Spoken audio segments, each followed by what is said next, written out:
Bonjour à tous et bienvenue sur Tarot Énergie. Je suis ravie de vous retrouver pour cette deuxième vidéo consacrée au tarot de Marseille et à l'argent, à l'abondance financière. Alors, dans la vidéo précédente, j'ai refait un petit tour d'horizon des 22 arcanes majeurs pour voir de quelle manière chacun de ces arcanes que j'ai regroupés en famille pouvait venir nous éclairer sur notre relation à l'argent, sur nos croyances, sur nos comportements, bref, sur ce que les arcanes peuvent révéler de nous en lien avec notre relation à l'argent. Dans cette vidéo, aujourd'hui, je vais vous proposer un protocole de tirage très simple que j'ai mis au point et que j'ai testé sur moi-même pour vous permettre de faire un état des lieux de là où vous en êtes, vous, avec l'argent, avec l'abondance, de quelle manière vous vous ouvrez à cela ou pas, quels sont vos blocages, et vous proposer aussi, à travers ce tirage, peut-être des pistes de résolution. Alors, avant de commencer à parler du tirage, je dois quand même vous dire que j'ai un peu hésité à parler de moi à travers ce tirage parce que c'est vrai que parler de son rapport à l'argent et qui plus est sur internet, c'est quand même quelque chose qui est assez intime et qui n'est pas forcément toujours très facile à aborder, tout simplement parce que ça vient toucher des peurs, ça vient toucher voilà, des choses qui sont parfois assez compliquées. Et puis ça vient aussi révéler des aspects de soi qu'on n'a pas forcément envie d'exposer, dont on peut peut-être avoir un peu honte aussi. Donc c'est vrai que je me suis un peu posé la question parce que voilà, moi le rapport à l'argent a jamais été toujours très simple et voilà, et je me suis un petit peu interrogée, je me suis demandé si, voilà, s'il fallait vraiment que j'en parle. Et puis après réflexion, après en avoir discuté aussi un petit peu avec mon compagnon, je me suis dit que après tout, voilà, il faut se décomplexer avec ça et que voilà, j'avais envie d'être vraie, voilà, d'être authentique, de parler clairement aussi et de prendre ça avec un peu d'humour parce que finalement, avoir un petit peu d'autodérision, ça fait pas de mal et ça permet aussi de dédramatiser pas mal de choses. Je me suis dit aussi que peut-être ça permettrait à certaines d'entre vous de se retrouver dans ce que je vais dire. Voilà, et que du coup, je pourrais peut-être aider. Voilà, d'une certaine manière. Donc, c'est parti pour le tirage de l'abondance. Alors, c'est un tirage en 3 cartes plus une. C'est-à-dire qu'en fait le tirage on va le faire en deux parties. D'abord on va tirer les 3 premières cartes et la quatrième viendra dans un second temps. Donc je vous explique tout de suite à quoi correspondent ces 4 cartes. Alors, si vous vous rappelez aussi, je vous ai expliqué dans la première vidéo qu'à mon sens, l'abondance était le résultat d'une circulation harmonieuse et fluide entre le donner et le recevoir. C'est pourquoi les 2 premières cartes que je vais vous proposer de tirer vont venir nous renseigner sur la façon dont je donne et la façon dont je reçois. Ok, donc voilà, ça va vraiment être ça, les 2 premières cartes. Première carte, comment je donne. Deuxième carte, comment je reçois. La troisième carte va être la somme des 2 premières, qu'on va réduire bien sûr en base 22, c'est-à-dire que si la somme des 2 premières cartes dépasse 22, par exemple si ça fait 23, eh bien vous additionnez 2 plus 3 et ça donnera le pape par exemple. Okay, donc la somme des 2 premières cartes va, elle, nous renseigner sur là où vous en êtes en fait de vos croyances. Ça va être le réservoir de vos conditionnements, de vos blocages, de vos difficultés en fait avec l'argent. Ça va être vraiment la carte qui va synthétiser là où vous en êtes avec cette énergie-là. Une fois qu'on aura vraiment voilà, cette vision complète en fait de notre relation à l'argent, on va pouvoir tirer une quatrième carte qui, elle, va nous proposer une piste de résolution, c'est-à-dire comment est-ce que je peux améliorer la circulation, la fluidité entre le donner et le recevoir, et comment je peux m'ouvrir à plus d'abondance financière dans ma vie. Voilà pour le protocole, et évidemment je vous mettrai en détail le sens de lecture que vous pouvez attribuer à ces 4 cartes dans la barre d'infos. Je vous invite aussi à vous référer à ma première vidéo si vous voulez avoir des pistes d'interprétation, mais sachez en tout cas que tout ce que j'ai pu dire dans la première vidéo n'est évidemment pas exhaustif. Libre à vous bien entendu de donner libre cours à votre imagination, à votre ressenti, à votre intuition et à la façon dont les arcanes bien sûr vont vous parler. Hein. C'est pas du tout une nomenclature figée que je vous ai proposée dans la première vidéo, mais plutôt des pistes, hein, des suggestions pour vous aider à vous repérer pour ce tirage. Alors, attention, c'est parti. Alors, moi j'ai tiré une première carte, donc pour savoir comment est-ce que je donne. Alors, attention, je donne à travers l'arcane du monde. Alors, si vous vous rappelez dans la dernière vidéo, quand je suis arrivée à l'arcane du monde, j'ai mis le monde dans la famille des flambeurs. C'est là que ça pique. C'est là que ça pique parce que, effectivement, il y a toujours eu chez moi ce comportement dans ma façon de dépenser, dans ma façon de consommer, quelque chose qui était très très en lien avec mon image. Rappelez-vous aussi ce que j'ai dit sur l'arcane du monde, c'est une carte qui révèle un comportement assez, à mon sens, assez égoïste, puisqu'on va avoir tendance à se mettre au centre de son système d'abondance et au centre de ses besoins, et à laisser les autres un peu à la périphérie de ce système. Et c'est très vrai en ce qui me concerne, parce que j'ai souvent eu cette attitude de moi d'abord en fait. J'ai jamais vraiment eu des gros problèmes d'argent, même si je me suis souvent mise dans la panade parce que j'avais tendance à dépenser beaucoup trop justement pour m'habiller, pour soigner mon apparence, voilà, parce que je suis une incorrigible coquette, j'adore les fringues, les chaussures, les sacs, les bijoux, le maquillage, etc. Bon voilà, je suis une vraie fille, hein, on se refait pas.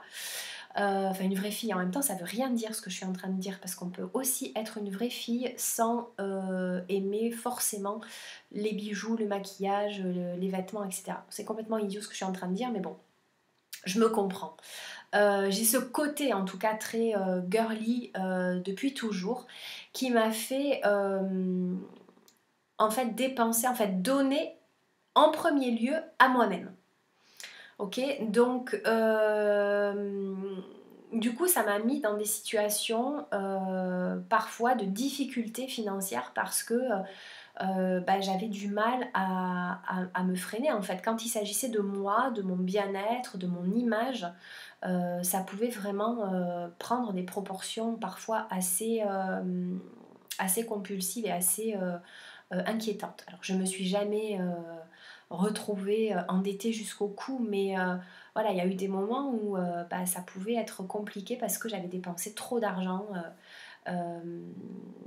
pour soigner mon image et pour me réconforter du vide en fait que je pouvais ressentir à l'intérieur de moi. Aujourd'hui, c'est encore vrai d'une certaine manière. Je dirais que je me suis acheté un peu une bonne conscience en déportant un petit peu mes achats, non plus sur la sphère fringues, etc. Même si ça, voilà, je vais pas aller jusqu'à dire que j'ai arrêté de m'acheter des fringues et du maquillage et des sacs et des chaussures. C'est pas vrai, mais je me suis quand même vachement calmée. Mais aujourd'hui, je peux avoir plus tendance à consommer du développement personnel, du bien-être, des soins énergétiques, des bouquins, des pierres, des élixirs, des machins, bon, voilà. Mais encore une fois, en me mettant au centre de mes dépenses et voilà, de mon système d'abondance. Et du coup, ben, je peux me retrouver parfois, même souvent en fait, à exclure les autres de ce que je donne, puisque je me le donne d'abord à moi-même. Alors c'est pas forcément un mal hein, de penser en premier lieu à soi, je pense même d'ailleurs que c'est important, mais il y a un moment où on, on, on n'est pas vraiment dans l'abondance quand on fait ça, parce que la véritable abondance, elle est aussi dans l'ouverture, cette générosité, dans le fait d'en faire profiter l'entourage. Et pour moi, c'est encore un point d'achoppement, il y a encore quelque chose, il y a encore un endroit là où je dois travailler sur ma peur de manquer et sur la façon dont je priorise en fait mes besoins et ceux de mon entourage. Donc ça, c'était la première carte, comment je donne. La deuxième carte que j'ai tirée, c'est comment je reçois. Alors, comment je reçois? Eh bien, je reçois avec l'arcane de la force. Sur le coup, ça m'a un petit peu interpellée. Je me suis dit, tiens, comment je reçois l'arcane de la force? Rappelez-vous, dans la première vidéo, j'ai parlé du fait que la force, elle a cette sécurité intérieure, elle a cette tranquillité. Alors, c'est vrai que moi, j'ai pas vraiment de problème pour recevoir. Je suis même assez à l'aise avec ça. Moi, j'aime bien qu'on me fasse des cadeaux, j'aime bien qu'on m'entretienne, j'aime bien. J'ai jamais vraiment eu de problème avec ça. Et quand j'ai bien observé la carte, je me suis dit, ouais, il y a même en fait en toi un espèce de côté glouton à recevoir. Et ça, je l'ai vu avec la gueule ouverte en fait du lion. Alors je sais, c'est pas très flatteur pour moi ce que je suis en train de dire, mais tant pis. Il y a un côté, ouais, toujours plus à recevoir. Ouais, il y a ce côté glouton. Je sais pas, c'est vraiment le mot qui m'est arrivé. Et puis ça m'a encore fait penser, hein, encore une fois, aux achats compulsifs, hein, c'est-à-dire cette difficulté que je peux avoir à maîtriser parfois certaines envies, certaines pulsions, qui font que voilà, quand on va me proposer de me donner quelque chose, ou de m'offrir quelque chose, je ne vais pas forcément me poser la question de savoir si c'est juste ou pas, je prends. Voilà. Et ça, j'avoue que bon, ça m'a un petit peu remis les idées en place. Je me suis dit, ok, là, il y a encore quelque chose à équilibrer, à harmoniser. Alors, quand j'ai fait la somme de ces deux arcanes, donc 21 plus 11, 21 plus 11, ça fait 32. Et 3 et 2, ça fait 5. 3 et 2, ça fait 5. Et donc, nous avons obtenu l'arcane du pape comme la somme, le réservoir de mes croyances, de mes blocages, de là où j'en suis en fait dans ma relation à l'argent. Alors le pape, clairement pour moi, c'est l'héritage familial, c'est l'héritage même paternel, sur lequel je suis vraiment ces derniers mois aussi en train de beaucoup travailler pour lâcher cet héritage en fait, pour n'en garder que ce qui me convient. Et pour être très très honnête, il n'y a pas grand chose que j'ai envie de garder de ce modèle-là. Mais en tout cas, pour moi, c'est vraiment ce qu'on m'a transmis en lien avec la figure du père.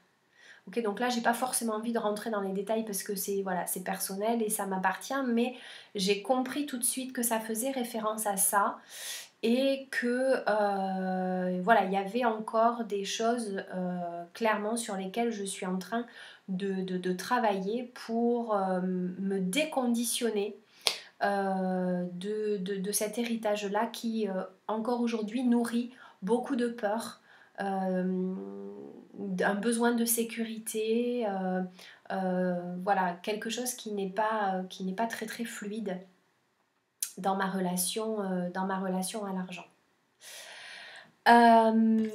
Alors, une fois que vous avez ces trois premières cartes, vous avez fait donc l'addition des deux premières, comment je donne, comment je reçois, où j'en suis du coup dans cette relation que j'entretiens à l'argent et à l'abondance.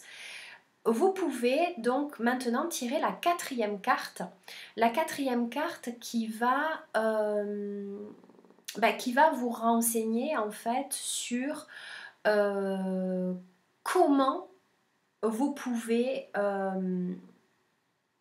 envisager de vous libérer en fait.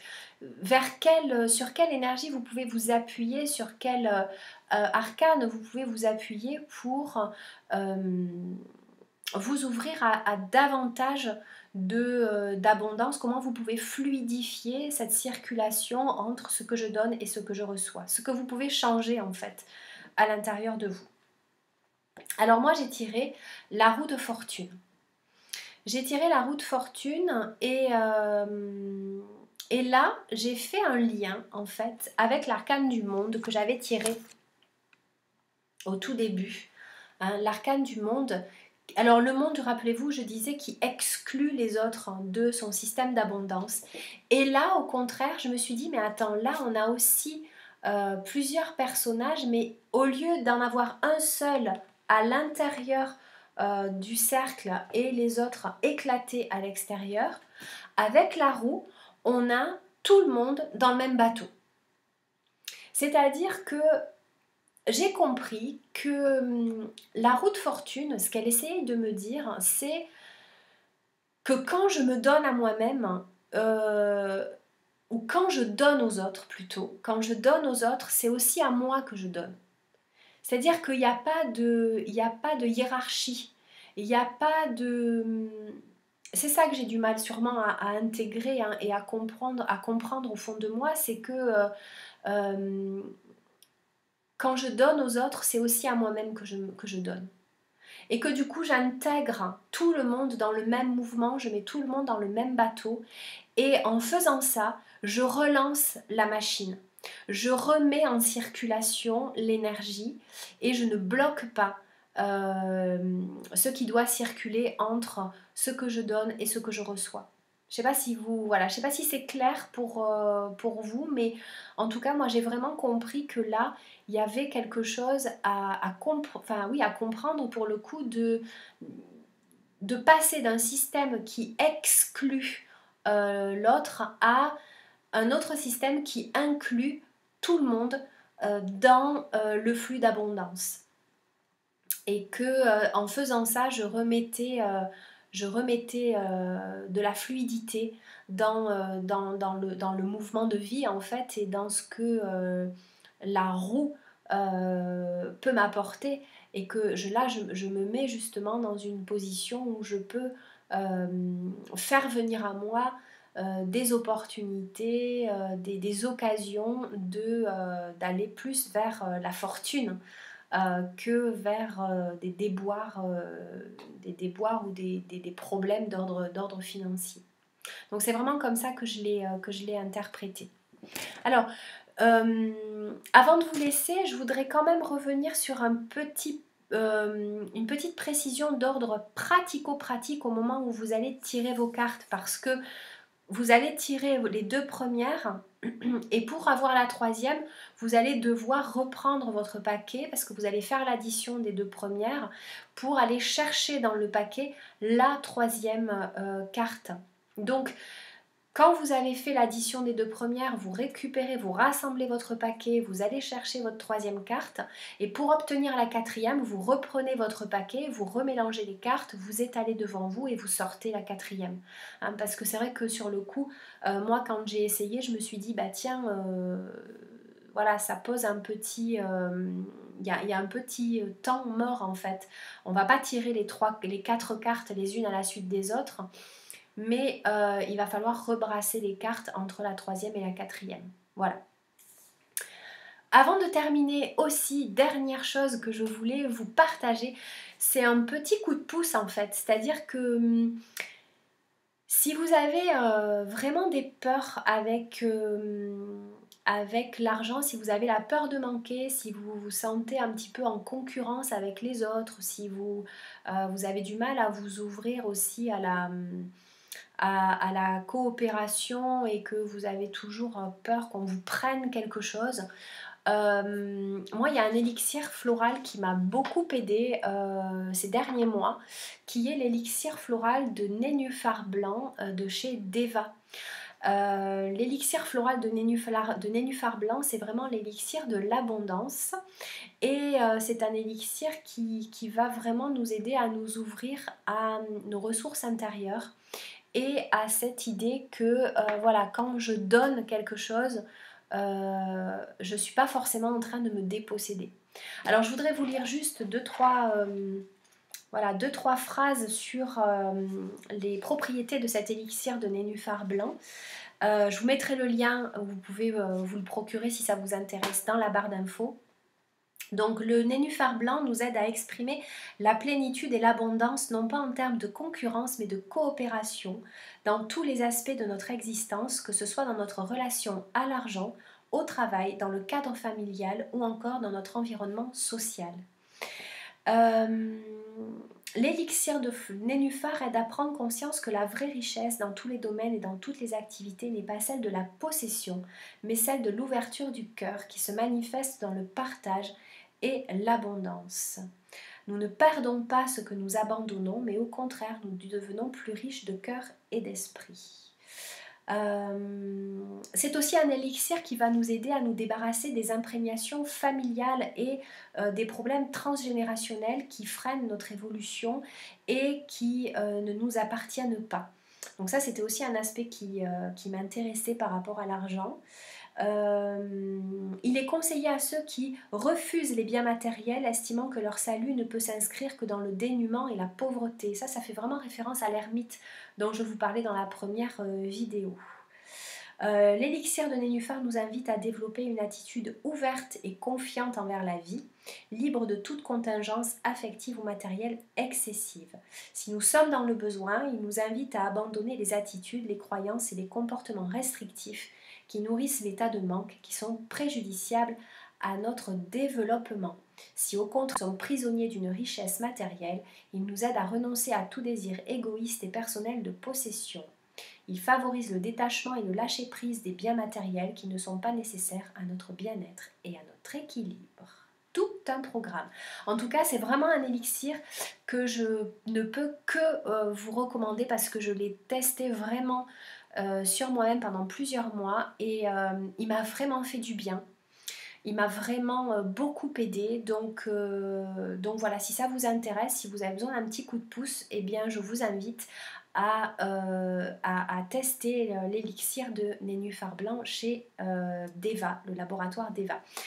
Toutes les infos que je vous ai lues sont dans le livre de Philippe de Roide, Les élixirs floraux européens, guide d'utilisation, qui est un super bouquin sur les élixirs contemporains qui ne sont pas les fleurs de bac mais qui sont d'autres élixirs fabriqués selon exactement la même méthode et que l'on trouve donc aussi sur le site internet du laboratoire Deva.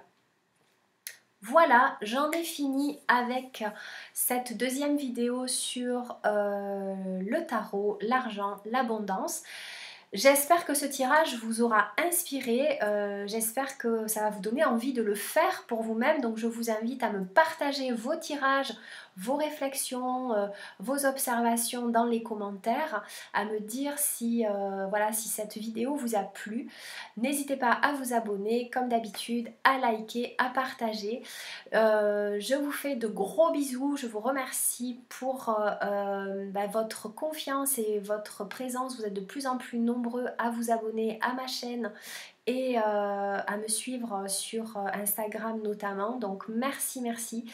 Je vous souhaite plein de belles choses et je vous dis à la prochaine. Ciao.